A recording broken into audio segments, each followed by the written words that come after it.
Yo. Yo. Ah, Tolong minyak angin amak cik yo. ku dia amak kah?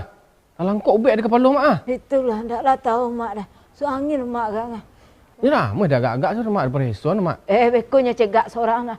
Mak sudah minum bunga rayu tak deh.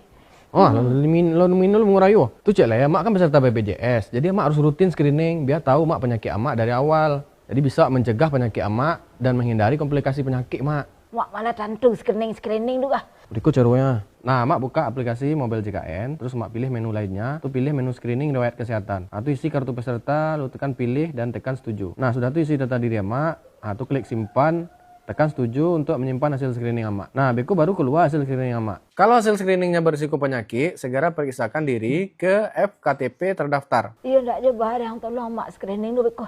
Ah, ini mak. Mak, Ah, mak ibu jujur dulu kini ya. Hah? Amak cair kini mah. nama mak keluar. Iyo. 5 juta kok mak. 5 juta. Iyo. Dah tu dah. Ke pasar lah mak kini sekali ah. Kau masih apa? Api mak dah, man. Laringan saya badan mak kini na yo. Nanti rumah yo, nanti tengah rumah. Mak pesat cik lu. Terus sakit ada bidih mak nama mana?